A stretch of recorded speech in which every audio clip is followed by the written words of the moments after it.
Pada saat saya membuat pelajaran untuk malam hari ini, saya terhenyuk dengan pelajaran kita pada malam hari ini, walaupun hanya istilahnya dapat dikatakan dalam waktu singkat sepertinya ada sesuatu banyak sekali penekanan yang kita akan pelajari pada malam hari ini, itu dapat menjadi kekuatan bagi kita. Dua murid Yohanes Pembaptis.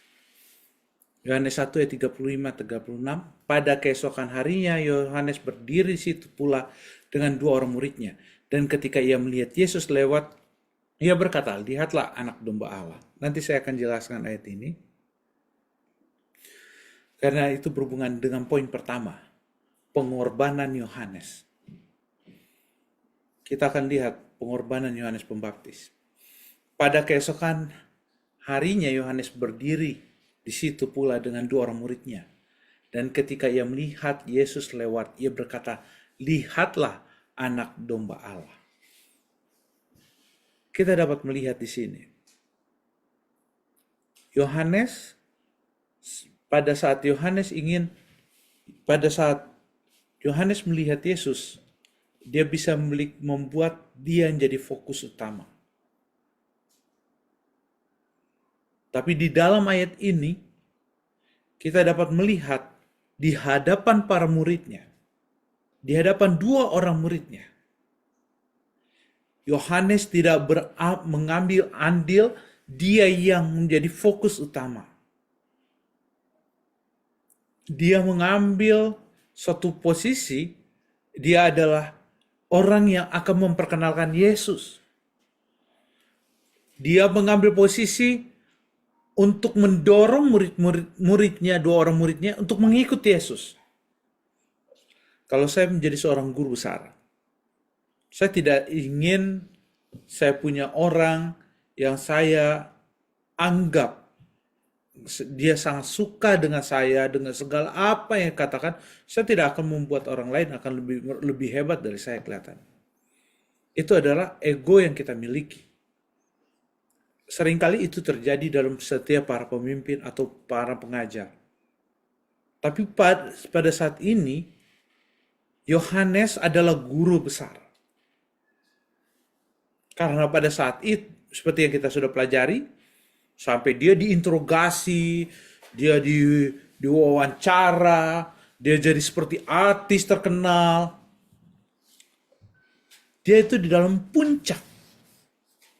Tapi apakah dia mengambil keuntungan dari situ? Tidak. Pada saat waktunya Yesus untuk bekerja, dia tidak bilang, murid-muridku, ikut aku terus. Nah, dia mendorong dua orang muridnya. Dia berkata apa? Lihat, anak domba Allah. Kita lihat di sini. Yohanes mengambil posisi di belakang Yesus.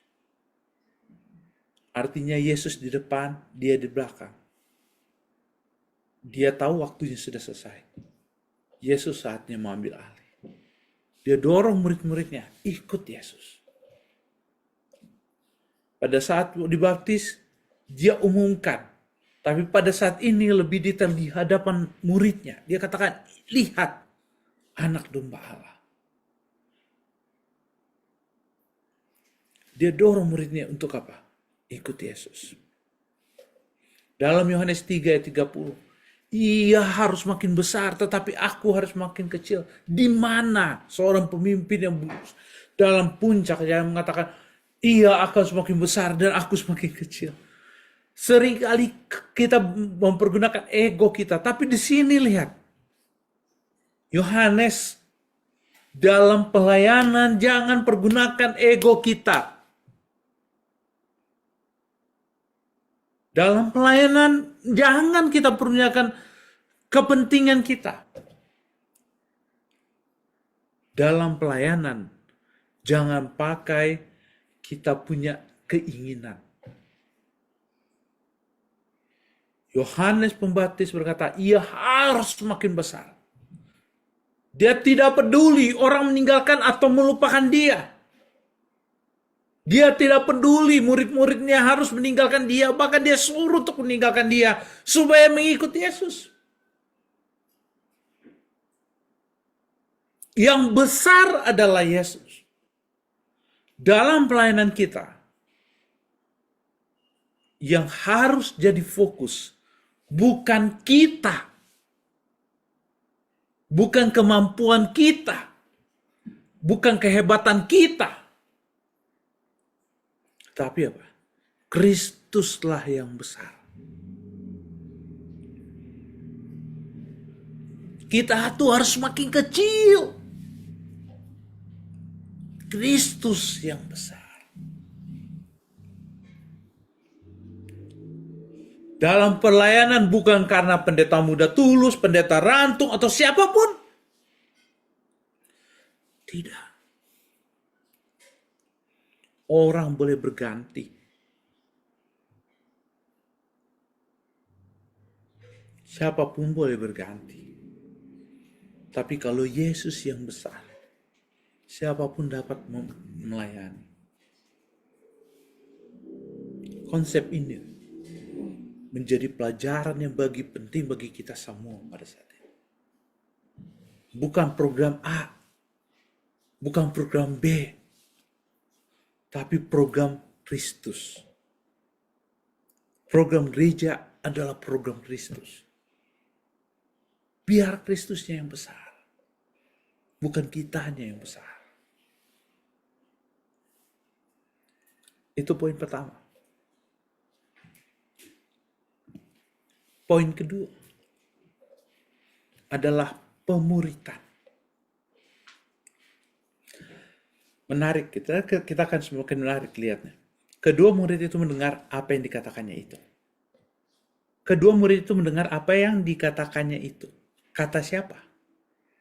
Kata Yohanes Pembaptis. Dia suruh muridnya pergi. Mereka mendengar. Kalau Yohanes Pembaptis tidak bilang, tidak menyuruh, tidak memproklamirkan, tidak menyatakan bahwa dialah Mesias itu, kedua muridnya itu akan tetap ikut Yohanes. Tapi Yohanes Pembaptis bertobat. Akhirnya apa? Kedua muridnya itu mendengar apa yang dikatakannya. Lalu mereka pergi mengikut Yesus. Mereka mengikut Yesus. Pemuritan terjadi. Pemuritan terjadi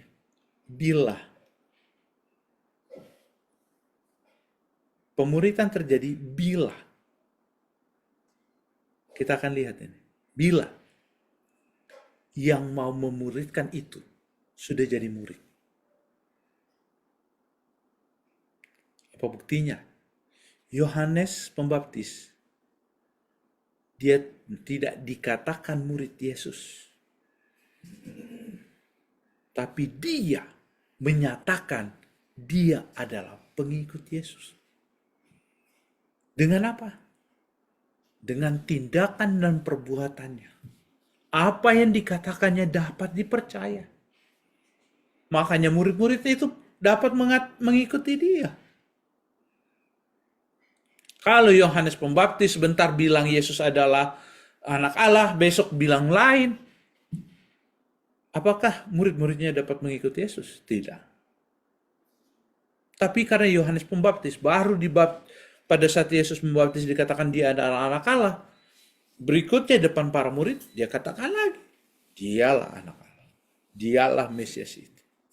Berulang-ulang dan tidak berubah. Artinya murid Yohanes percaya bahwa Yesus itu adalah Mesias. Karena apa? Karena gurunya, yaitu Yohanes Pembaptis, dari awal sampai akhir dengan kejujuran,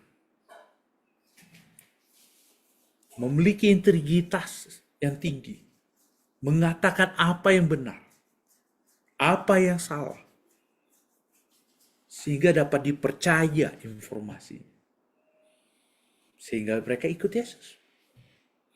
Pelajaran bagi kita semua. Pelajaran yang sangat baik. Apa pelajarannya? Bagaimana kita dapat dipercaya sama orang lain. Oh iya, hari Sabat itu adalah hari yang harus kita hormati. Hari Sabat itu harus kita percaya. Tapi pada saat yang sama, pada saat yang lain, pada hari Sabat itu, kita ada di restoran. Kita mengatakan bahwa kita adalah pemelihara hari Sabat. Tapi pada hari Sabat yang sama, kita berada di restoran. Orang luar melihat kita. Apakah benar hari Sabat itu adalah hari yang suci? Kalau dalam tindakan kita tidak menyucikan Sabat. Mana ada yang bisa percaya itu? Bagaimana pekabaran kita jadi terang? Kalau hidup kita belum jadi terang.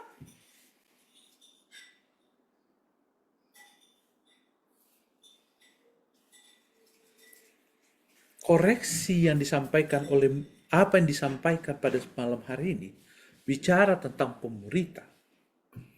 Itu start kita dulu yang menjadi murid, baru kita memuridkan orang lain. Kita dulu yang memiliki karakter Kristus, baru orang lain dapat melihat Yesus dalam kehidupan kita. Dan mereka mengikut kita. Sehingga kita dapat bawa orang itu kepada Kristus.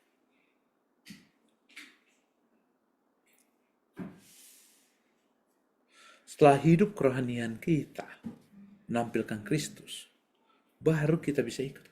Baru orang lain akan mengikuti Yesus melalui apa yang kita katakan. Sehingga prinsip apa yang dikatakan dengan apa yang kita perbuat itu sama. Integritas itulah yang dapat membuat orang percaya bahwa Yesus itu Tuhan.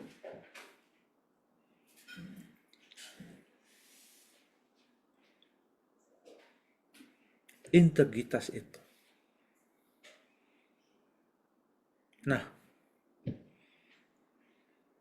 dalam Yohanes 1 ayat 33 mengatakan, dan aku pun tidak mengenalnya.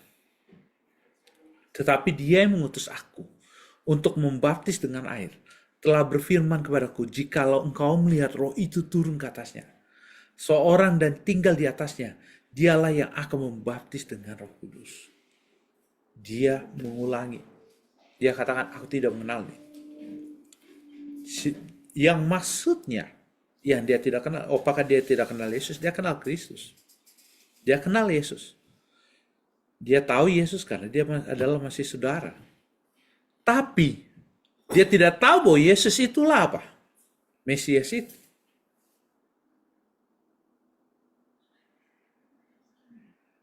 Dia sedang tunggu siapa Mesias itu.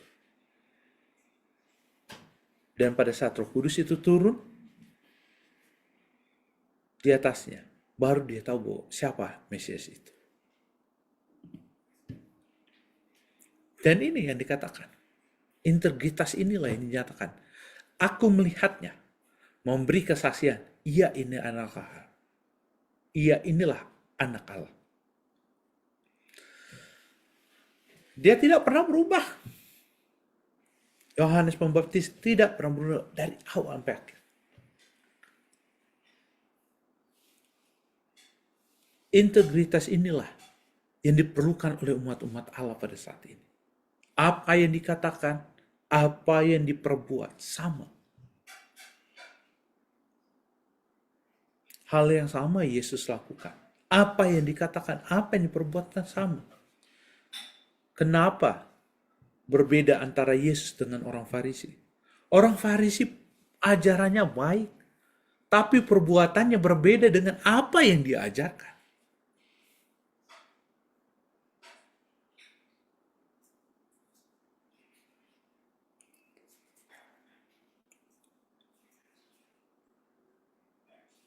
Apa yang diajarkan berbeda dengan apa yang dilakukan. Karena itu, marilah Marilah ubah kita punya kehidupan. Tampilkan bahwa kita ini adalah umat-umat Allah. Hidup kita yang bersaksi. Sama seperti jemaat yang mula-mula. Hidup mereka yang bersaksi. Hidup mereka yang memuliakan Tuhan. Hidup mereka disukai orang. Sehingga tiap-tiap hari Tuhan menambahkan jiwa. Pertanyaan, apakah itu sudah terjadi dalam kehidupan kita?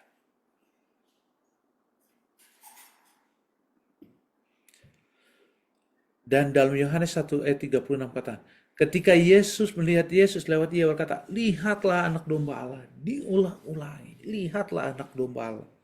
Diulang-ulangi. Kenapa?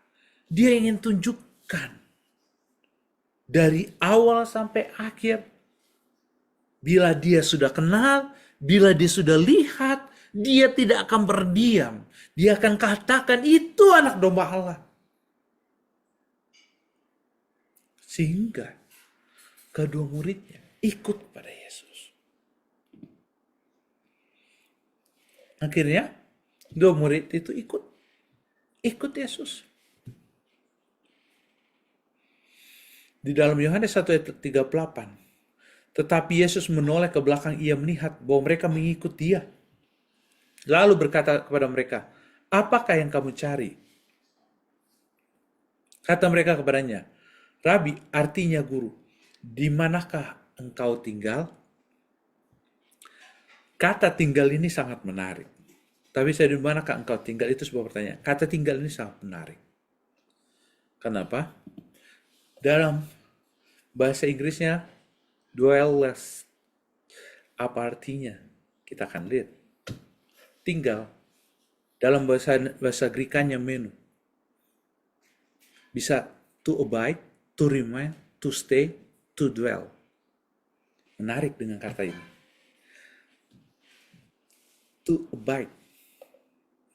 Saya pernah khotbah tentang abide. Kata abide. Nanti kita lihat. Apa arti kata ini?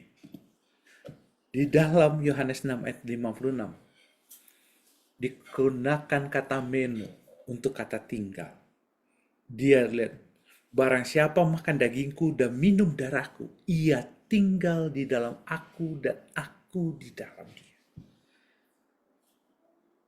Memang dalam Yohanes 1 ayat 38 tadi lebih menekan ada kata tinggal, tapi tidak menekankan hanya bilang di manakah engkau tinggal, seperti itu.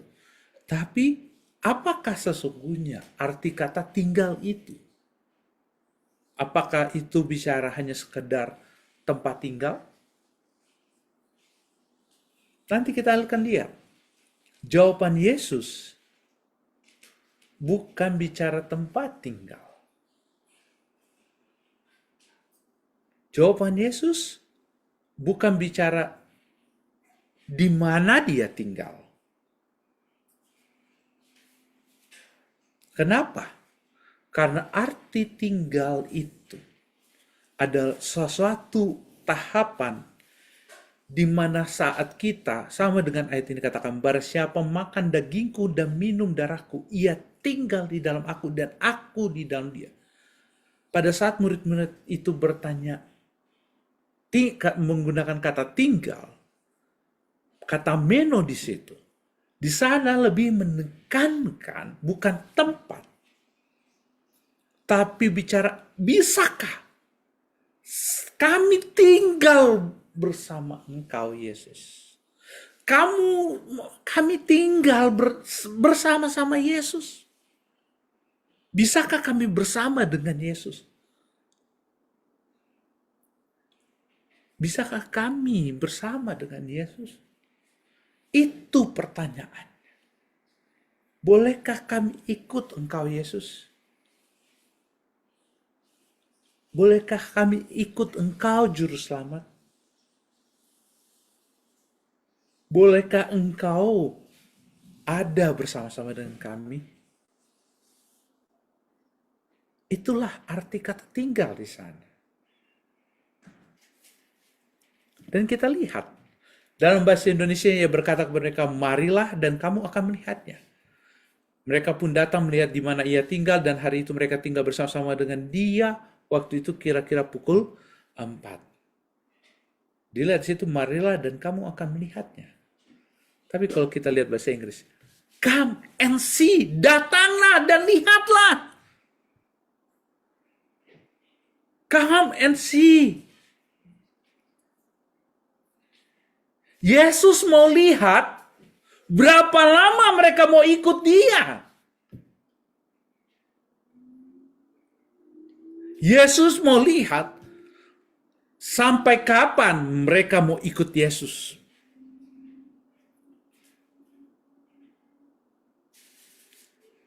Hal yang sama pada saat kita bertanya kepada Yesus, apakah saya boleh ikut Yesus?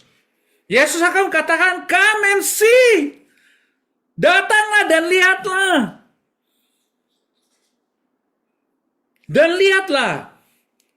Dan saudara tahu, sesungguhnya Yesus ingin kita tinggal bersama dengan dia selamanya. Dan Yesus ingin tahu berapa lama kita mau tinggal bersama dengan dia.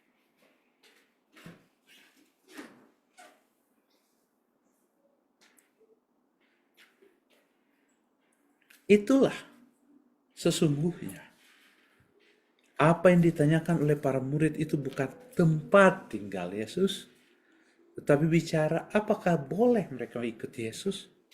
Dan jawaban Yesus hal yang sama. Come and see, datanglah dan lihatlah. Karena apa? Yohanes 2 ayat 11. Apa yang dilihat? Pada saat Yesus di Kana, kita sudah bicara tentang bagaimana Yesus mengubahkan air menjadi anggur, air anggur. Tanda-tanda ayat ini katakan hal ini buat Yesus di Kana yang di Galilea. Sebagai yang pertama dari tanda-tandanya. Dan dengan itu ia telah menyatakan kemuliaannya dan murid-muridnya percaya kepadanya. Lihat, come and see, datang dan lihat. Apa yang dilihat? Apa yang Yesus perbuat. Dan pada saat melihat apa yang Yesus perbuat, murid-muridnya percaya kepadanya.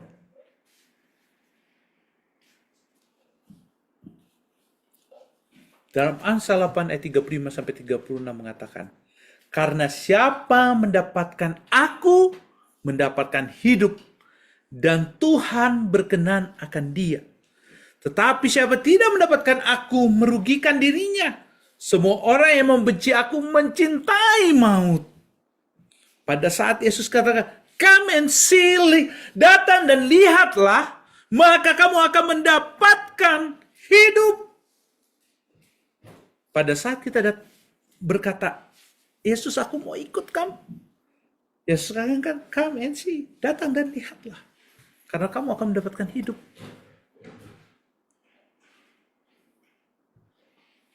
Pada saat kita datang pada Yesus, kita akan mendapatkan hidup karena dia adalah sumber kehidupan. Tapi bila kita menghindar daripada Yesus, kita adalah orang yang mencintai maut.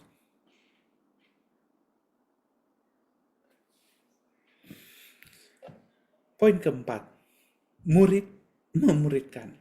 Seperti saya katakan tadi, setelah kita menjadi murid Yesus, setelah kehidupan kita mengikut Yesus, maka kita jadi apa? Kita akan memuridkan. Kehidupan kita lah yang akan menjadi contoh. Inilah kesaksiannya. Salah seorang dari keduanya yang mendengar perkataan Yohanes lalu mengikut Yesus adalah Andreas, saudara Simon Petrus. Jadi ada dua murid. Pertama, yaitu dua murid Yohanes Pembaptis. Di sini tidak disebutkan nama satu muridnya yang lain.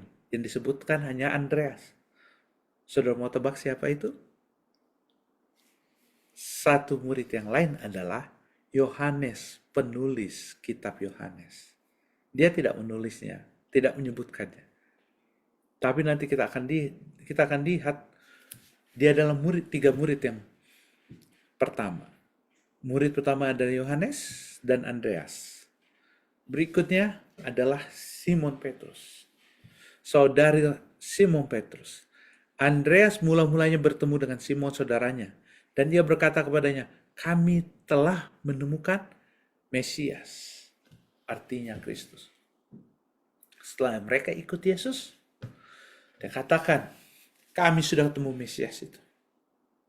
Kami telah menemukan Mesias itu. Dia katakan kepada Petrus. Pas Petrus dibawa kepada Yesus,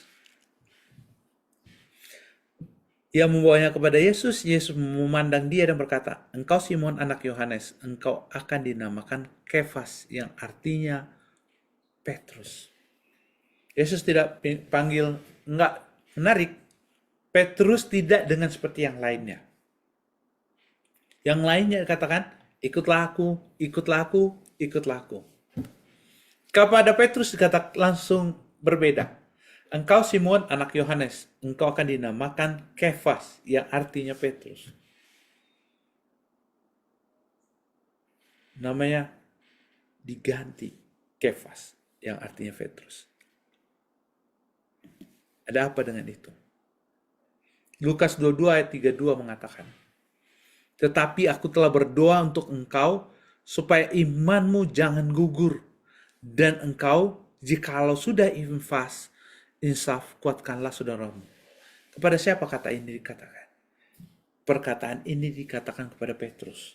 Petrus, jika kamu udah insaf, kuatkan saudara-saudaramu. Kuatkanlah saudara-saudaramu. Ini adalah pada saat di malam itu Petrus katakan, aku akan pergi ke penjara. Kalau kamu penjara, aku akan pergi ke penjara. Tapi kata-kata Yesus, kamu akan menyangkal aku 3 kali sebelum ayam berkokok. Namun perkataan Yesus tidak hanya sampai di situ. Yesus katakan, aku telah berdoa untuk engkau, supaya imanmu jangan gugur. Dan engkau, jika engkau sudah insaf, kuatkanlah saudara-saudaramu. Petrus mengatakan, kalau engkau sudah insaf, Yesus katakan pada Petrus, kalau engkau sudah insaf, kuatkanlah saudara-saudaramu.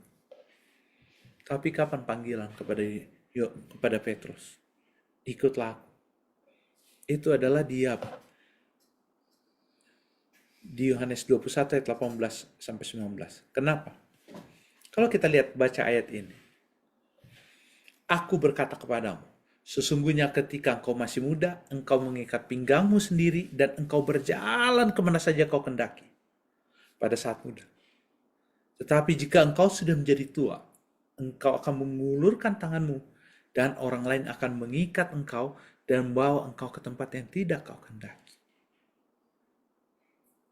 Ini pernyataan Yesus kepada Petrus pada saat muda. Petrus menjadi pelayan dan dia pergi kemana saja berkhotbah. Tapi pada saat sudah tua, Yesus sudah memberikan dia harus mati. Matinya berbeda. Bukan mati biasa, tapi mati dalam pelayanan. Dia katakan apa? Jika engkau sudah menjadi tua, engkau akan mengulurkan tanganmu dan orang lain akan mengikat engkau dan membawa engkau ke tempat yang tidak kau kehendaki. Dan hal ini dikatakannya untuk menyatakan bagaimana Petrus akan mati dan memuliakan Allah. Sesudah mengatakan demikian, ia berkata Petrus, ikutlah aku. Ikutlah aku. Murid-murid yang lain dipanggil ikutlah aku pada saat dipanggil pertama. Tapi Petrus langsung diganti namanya menjadi Petrus. Dari Simon menjadi Petrus.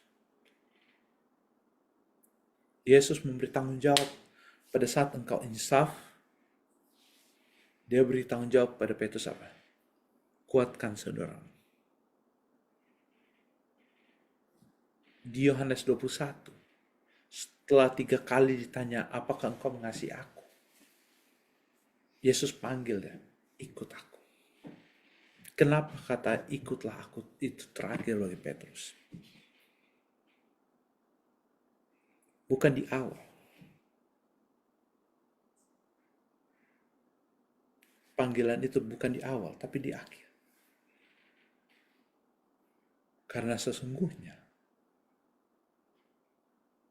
Yesus dapat melihat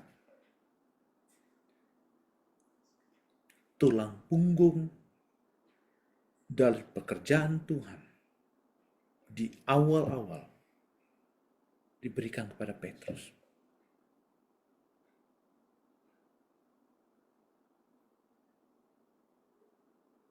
Itu dapat kita baca di kitab Kisah, bagaimana Petrus memang bekerja luar biasa.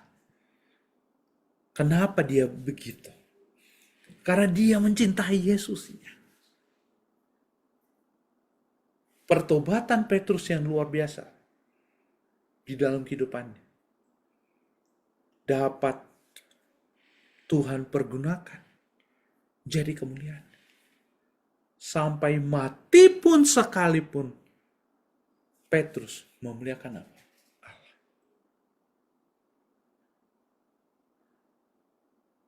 Ikutlah aku. Apakah Petrus di awal tidak ikut Yesus? Dia ikut Yesus.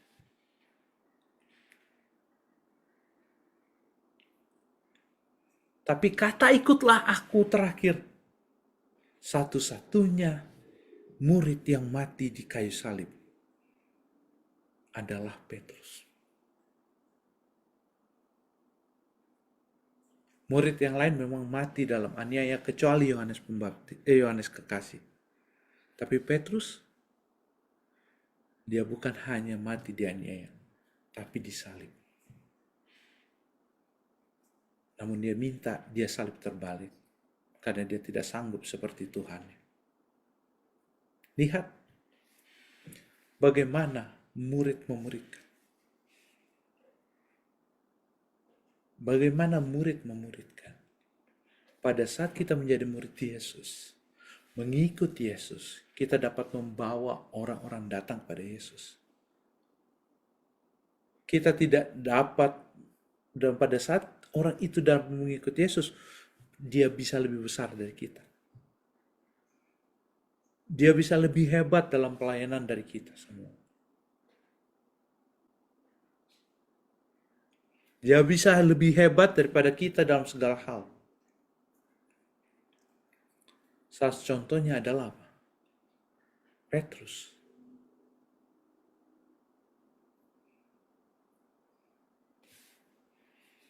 Salah satunya adalah Petrus. Petrus dibawa oleh saudaranya. Tapi apakah saudaranya lebih banyak daripada Petrus membawa jiwa? Bahkan dalam catatan Alkitab, saudara Petrus yang membawa Petrus sendiri hanya sedikit catatannya dibandingkan Petrus. Petrus sampai menulis buku.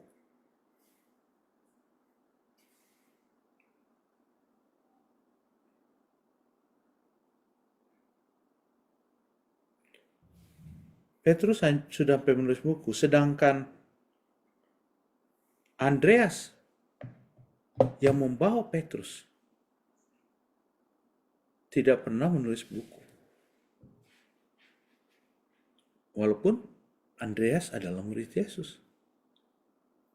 Petrus adalah pemimpin dari 11 murid Yesus. Kenapa dikatakan 11? Ke-12 itu Yudas sudah mati. Tapi Petrus adalah pemimpin.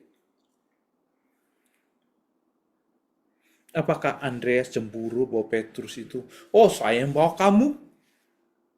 Kalau saya tidak bawa kamu, kamu tidak akan jadi murid Yesus? Adakah seperti itu? Jawabannya tidak. Jawabannya tidak. Tidak ada kecemburuan. Tidak ada keegoisan dalam pelayanan. Tidak ada yang lebih besar atau lebih kecil. Ada yang membuat sedikit, ada yang membuat banyak. Ada yang diberikan tanggung jawab lebih besar, ada yang diberikan tanggung jawab yang sederhana. Tapi kalaupun itu dilakukan, semuanya memuliakan Allah. Karena apa? Kenapa Petrus percaya kepada Andreas? Karena pada saat Andreas mengikut Yohanes, dia menunjukkan kehidupan yang baik pada Petrus. Pada saat dia bertemu dengan Yesus, hidupnya berubah, lebih baik lagi. Dan itulah yang membuat Petrus percaya bahwa Andreas sudah bertemu dengan Mesias. Inilah yang harus kita lakukan saat ini. Pada saat kita sudah bertemu dengan Yesus, kita sudah menjadi murid Yesus, maka kita memiliki tanggung jawab yang besar, memuridkan yang lain. Tapi yang pertama dulu kita harus lakukan, karakter kita harus diubahkan. Harus berbeda saat bertemu dengan Yesus dan sebelum bertemu dengan Yesus. Sebelum kita mengikut Yesus dan pada saat kita sudah mengikut Yesus, hidup kita harus berubah. Karakter kita harus berubah hari demi hari. Jangan kita katakan kita adalah pengikut Kristus, tapi kita punya karakter masih hidup dunia. Bagaimana itu? Bagaimana bisa kita bilang kita adalah pengikut Yesus, tapi kehidupan kita masih kehidupan dunia? Pelajaran malam hari ini bicara tentang pengorbanan, bicara tentang bagaimana kehidupan kita yang sudah berubah. Bagaimana kita melihat Yesus dan Yesus mengubahkan hidup kita. Ini adalah panggilan bagi kita semua. Dan apa yang dikatakan kepada Yesus, ikutlah aku, kepada Petrus, adalah hal yang sama kepada kita semua. Ikutlah aku, ikut jejaknya. Apa yang Yesus lakukan? Hidupnya berubah. Apa yang dikatakan, apa yang dia lakukan sama.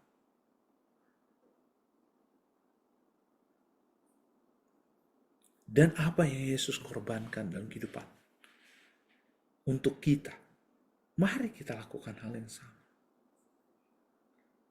Kikis setiap keegoisan yang ada di dalam hati kita. Singkirkan setiap kepentingan dalam pelayanan kita. Biarkan Yesus yang semakin besar dan kita yang semakin kecil.